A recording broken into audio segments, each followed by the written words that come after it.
Hello, I am Erdem from Uvision. In this video we will learn the steps and the application of the mesh analysis.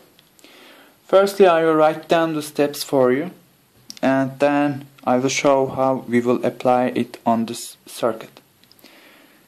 The first step is actually is not necessary, but it's like a tradition and I want to write it down. It is to choose a ground node. A ground node. This step will never affect your mesh analysis, and you don't need to concern about this. But this is like a tradition. It's always better to have a ground node in the circuit, so that's why I'm writing this step as the first. But don't forget, this will not affect your analysis. Second step is to assign mesh currents. Assign mesh currents. You may ask that, hey, every current has a direction. What will be their directions? And the answer is, it's mostly in clockwise direction. These currents are, in most of the time, assigned in clockwise direction. So I'm writing clockwise direction.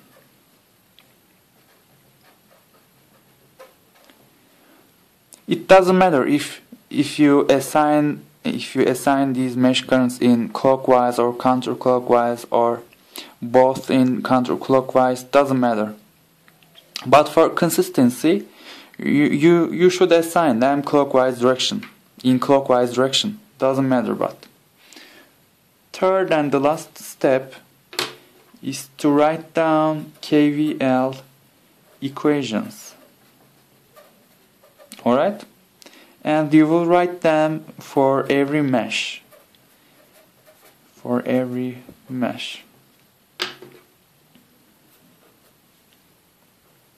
Okay, let's see the application, how we will apply. Let's choose a ground node. I am choosing this node to be the ground. And the second step is to assign unknown mesh currents. I'm calling this mesh VS-R1, R2 as mesh X, and I am assigning an unknown mesh current IX. And let's say this is mesh Y, and there's a current flowing around this mesh IY. We have assigned mesh currents. Let's write down KVL equations. Firstly, I will write down KVL at mesh X. Alright?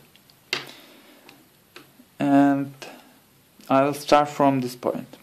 We are entering an independent voltage source from its minus terminal, and it has a value of Vs. So we will write minus Vs.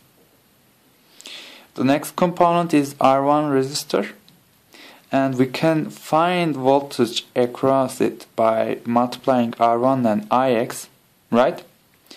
And remember the discussion of the polarity of a resistor? The terminal where current enters, to the resistor is the positive terminal of the resistor. So this is positive. This is the positive terminal. So we will just write plus Ix times R1 to find voltage across it. Alright? The last component of this mesh X, is R2, and the current Ix is coming like this, right? But there is another current actually affecting on this R2. That is current IY. Current IY is coming, and the last component of IY is R2, and while completing its loop, IY comes like this. the question is how we will write voltage across this. Remember that we are writing KVL at mesh X and we are turning in the direction of IX. So our reference direction is the direction of IX. Alright, we are coming up, we are going to down. We are coming from up, we are going to down. So that's our reference direction. And we will write voltage across R2 as IX minus IY. If they were in the same direction, we would write IX plus IY because they are adding up each other.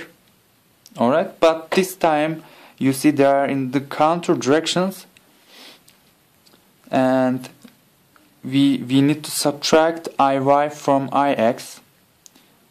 Then simply multiply with R2 to find voltage across it. Whole equal to 0 by KVL. The most important point of these KVL equations is to express these components which are affected by more than one current. Alright? So be cautious when you write KVL, when you find voltage across these kind of components. So let's write down KVL at mesh Y. Mesh Y. I want to start KVL for mesh Y from this point. We are turning in the clockwise direction. Our first component is R2. Our reference direction is upward, but IX is to the downward. So we should subtract IX from IY to find actual voltage difference across R2. Alright? IY minus IX and multiply this by R2 to find voltage across it. The last component is R3 and only IY is affecting on this component. We will simply multiply IY by R3 to get voltage difference is equal to 0 by KVL. In an actual question you will know Vs, R1, R2 and R3 and you have two unknowns which are Ix and Iy. You have two equations, you can solve this system actually. So that's how we apply mesh analysis and these are the steps. Thanks for watching.